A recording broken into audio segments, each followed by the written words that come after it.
Hola de nuevo, doctores y doctoras. En esta ocasión hablaremos de los conceptos básicos que deberíamos tener acerca de este tema que es la parálisis del tercer par y en el chat nos quedarán pues como las indicaciones de cómo vamos a revisar a profundidad un poco más los conceptos de este tema. Este será el contenido y definitivamente pues hay que iniciar con lo que es la parte anatómica del nervio. Veamos cómo, digamos, a partir del mesencéfalo de esta porción nuclear, hay una porción nuclear, posteriormente una porción fascicular, posteriormente una porción subaracnoidea, otra que es la porción del seno cavernoso y digamos aquí hay una división que es la parte inferior y la parte superior. Hay que resaltar además la arteria cerebral posterior y la carótida interna. Resulta que, pues aunque no lo vemos en la diapositiva, hay unos vasos muy pequeños que salen de la carótida interna y de la arteria cerebral posterior que irrigan todo este nervio, ¿sí? Todas las porciones del nervio. Y eso se denomina lo que es la vasa nervorum. Hay diferentes causas por las que se puede generar una parálisis del tercer nervio. Una es que por diferentes enfermedades crónicas no transmisibles, como lo que es la hipertensión, la diabetes y demás, tenemos una microisquemia a nivel de esos vasos que están irrigando todo el nervio y digamos esto se genera, como les decía, por diferentes enfermedades crónicas no transmisibles. Lo importante y la gran diferencia que hay que tener presente siempre a la hora de la parálisis del tercer par es que este nervio, digamos, inerva, valga la redundancia, diferentes músculos de los que ya voy a hablar. Si se produce una microisquemia en la vasa nervorum por diferentes enfermedades crónicas no transmisibles, lo que vamos a ver en el paciente es que sí afecta la funcionalidad de esos músculos. Básicamente el paciente ya no tiene la función de esos músculos. Pero imaginémonos que, digamos aquí simplemente voy a dibujar un tumor, una masa, sí que pueda estar comprimiendo de manera extrínseca todo este paquete vasculonervioso o que por ejemplo tengamos un aneurisma de la comunicante posterior. Si yo comprimo de manera extrínseca todo este paquete, también estoy afectando lo que es el reflejo pupilar. Entonces, a grandes rasgos, este tercer par tendrá funcionalidad hacia unos músculos y hacia la pupila generando miosis.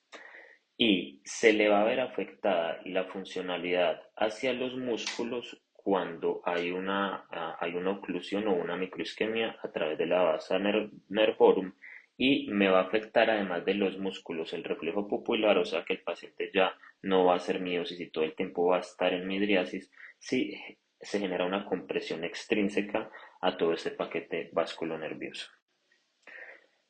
Entonces miren los diferentes músculos que inerva este tercer par, recto superior, recto inferior, recto medial y el oblicuo inferior. Básicamente yo gracias a este nervio tengo la capacidad de elevar el párpado, de que el globo ocular tenga un descenso y una extorsión, tengo la capacidad de mirar hacia el área medial, ¿sí? Y además tengo la capacidad de hacer elevación y extorsión.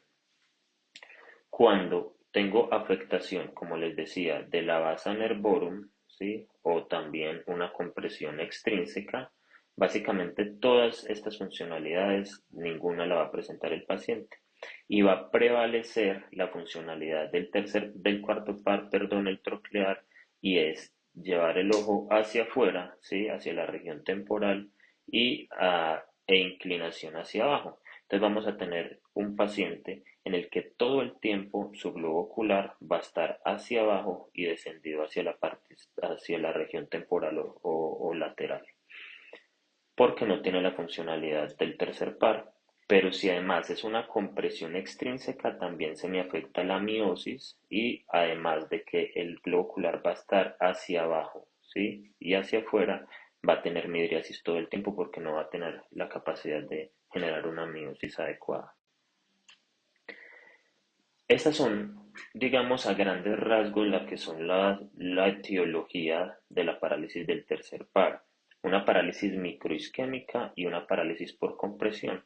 Como les decía, por diabetes, por hipertensión, por dislipidemia, yo podré estar frente a un paciente con un párpado caído, con un ojo, perdón, desviado hacia abajo y hacia afuera. Es como la manifestación clínica típica de la parálisis del tercer par. Pero si la etiología es por compresión extrínseca de un tumor, una aneurisma o por un trauma, además de esto voy a tener afectación de la pupila, va a estar dilatada todo el tiempo, una midriasis reactiva, ¿sí? No va a tener el reflejo pupilar este paciente. Este dato de la parte pupilar no se ve en todos los casos, no es un 100%, no es que definitivamente si es microvascular no se afecta la pupila y si es por compresión extrínseca siempre se afecta la pupila, pues no siempre es así, pero en la gran mayoría de los pacientes esto es, digamos, la manifestación clínica que nos hace distinguir entre una causa y la otra. Estas son entonces las causas y vamos a tener además dolor y es una característica adicional importante en los pacientes que tienen una compresión extrínseca del tercer par. Aquí tenemos esta imagen, la pueden buscar en un blog que hay en internet. Cuando usted busca parálisis del tercer par, es una de las imágenes principales que sale. Y es un paciente que está mostrando en un blog de oftalmología y podemos ver cómo el paciente tiene ptosis palpebral, el ojo está hacia abajo, ¿sí? Y un poco lateralizado.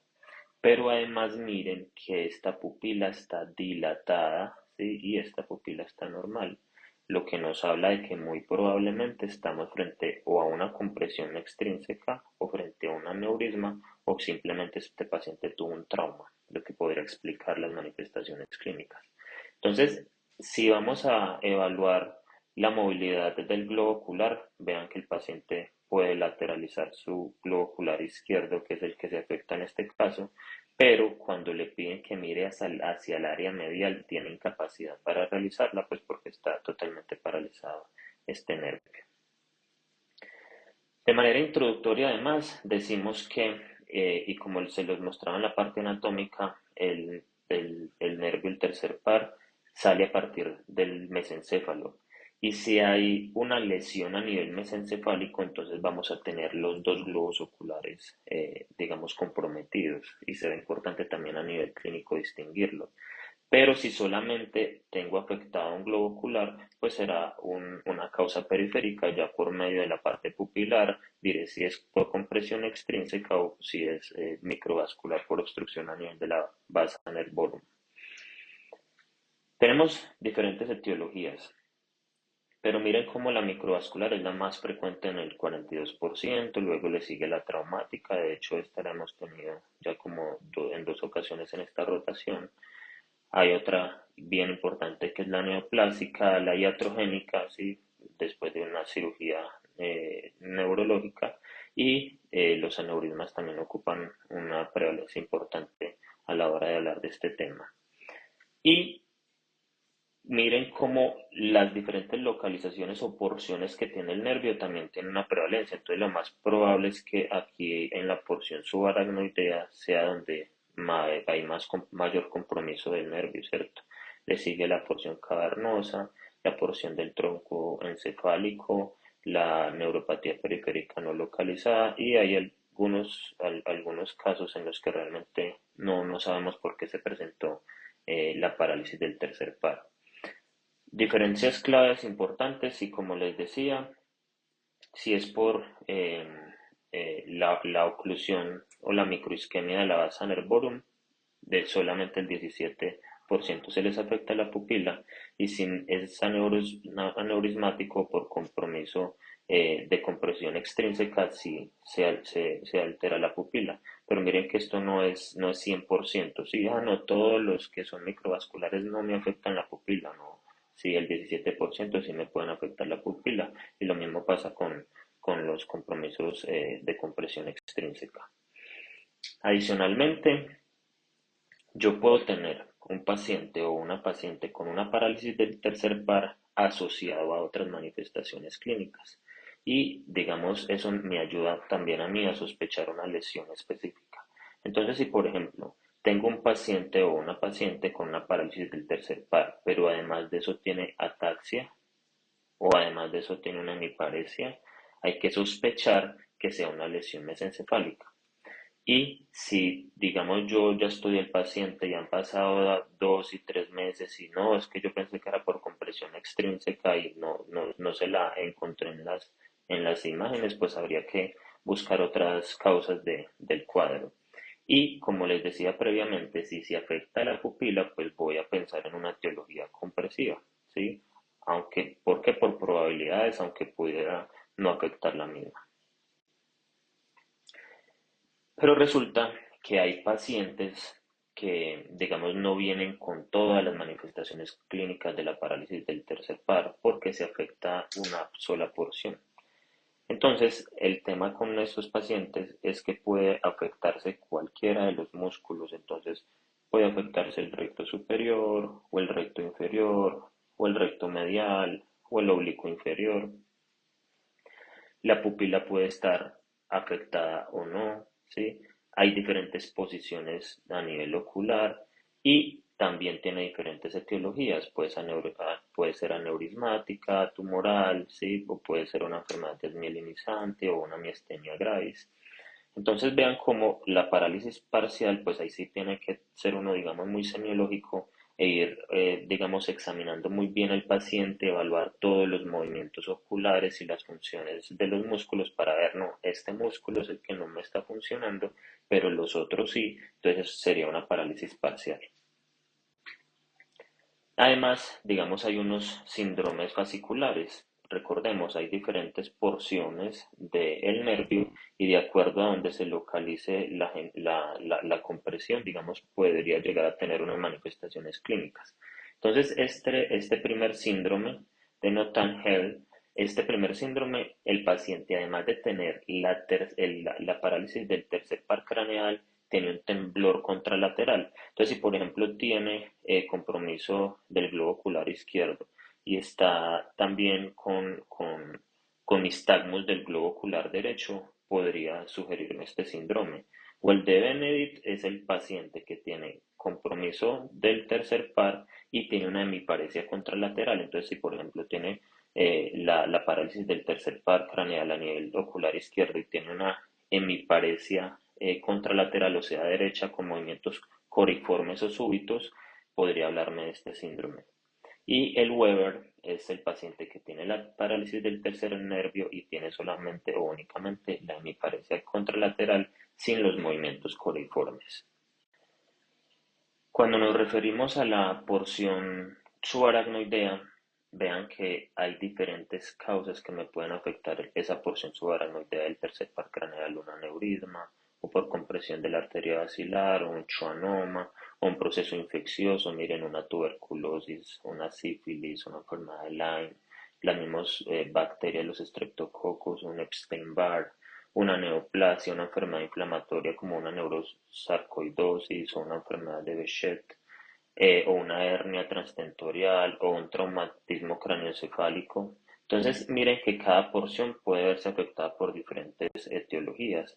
Cuando analizamos la porción cavernosa, también hay diferentes neoplasias, tumores, aneurismas, fístulas, trombosis del seno cavernoso. Y aquí denota la importancia de una sinusitis que me pueda, digamos, estar generando mayor compromiso en la parte posterior, una mucormicosis, ¿sí? Que es digamos, un proceso infeccioso invasivo y que da parte a partir de los senos paranasales o diferentes enfermedades inflamatorias que también me pueden explicar el compromiso de la porción cavernosa.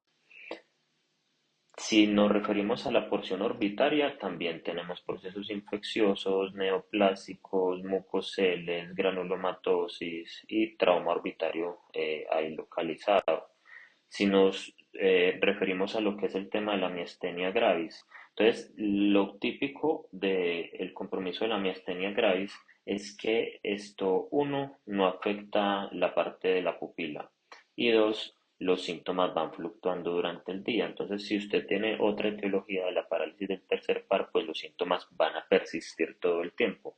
Sin embargo, en el caso de la miastenia gravis, lo que es muy sugestivo es que el paciente presenta los síntomas, le mejoran, nuevamente los presentan y, digamos, es como clínicamente lo pudiésemos diferenciar. Además, pues que tiene otro tipo de complicaciones o síntomas a nivel neuromuscular y pues obviamente ya requiere unas pruebas específicas para la detección de la miastenia gravis. Cuando nos referimos al Guillain-Barré, digamos lo que es típico en esta y como lo estuvimos ya revisando durante la rotación, entonces hay una oftalmoparesia bilateral, puede haber ataxia y arreflexia, que son manifestaciones clínicas muy sugestivas del Guillain-Barré y a diferencia de la miastenia gravis, pues este afecta de manera bilateral y tiene estos otros síntomas sugestivos del Guillain-Barré, que es la ataxia y la arreflexia. Pero además tenemos lo que es la etiología traumática, ¿sí? Lo que se denomina la regeneración aberrante. Entonces, estos pacientes pudiesen tener los síntomas incluso de 2 a 3 meses después del trauma. Lo que hay que tener siempre presente y preguntar acerca de traumas previos que ha podido presentar antes de la presentación de los síntomas. Y, digamos, hay la afectación típica de la afectación del tercer par y se requeriría siempre una neuroimagen para definir la etiología compresiva si es en el caso que compromete también el área pupilar.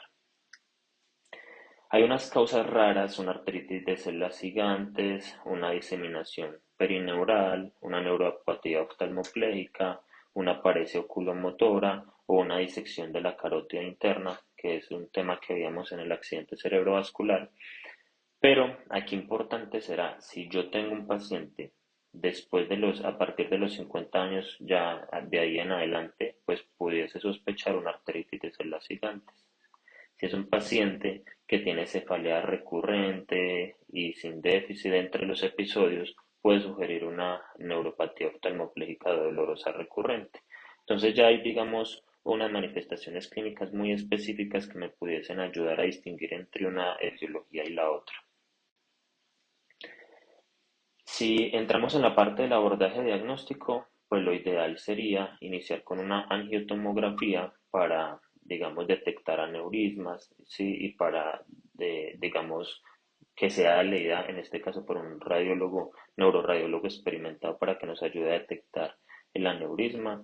Si es un paciente que ya pasó los 50 años, pues es un paciente que yo pudiese observar de 2 a 3 meses, porque pues probablemente pueda ser una complicación microvascular de la vasa nervorum. Y si es un paciente que no mejora, que realmente tiene síntomas muy atípicos, pues de entrada yo pudiese considerar una resonancia o lo que es mejor una angioresonancia para detectar lo que son las diferentes causas de esta condición. Importante tener presente siempre los estudios de la unión neuromuscular también para detectar una enfermedad concomitante que me pueda explicar los síntomas de la parálisis del tercer par.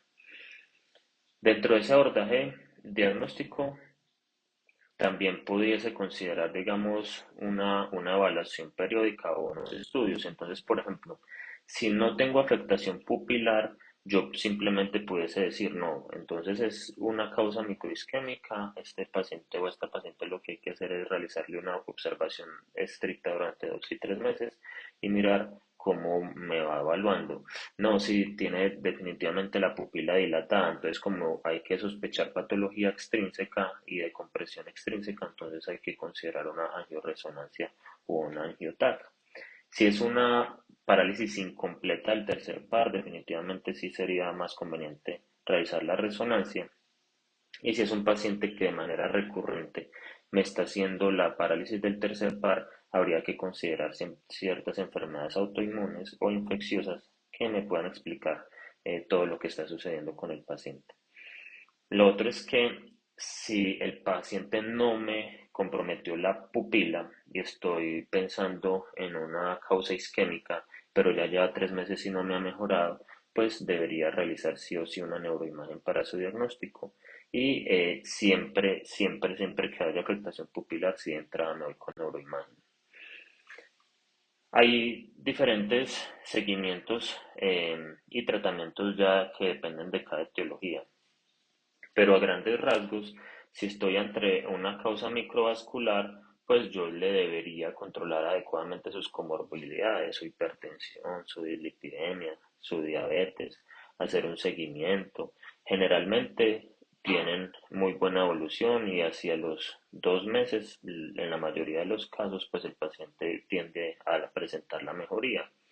Pero si es aneurismática, pues es un paciente que debe ser seguido y tratado por un neurocirujano. Si es un tumor compresivo, pues es un paciente que debe seguir una ruta oncológica. Si es infecciosa, pues hay que tratarle su tuberculosis o su sífilis.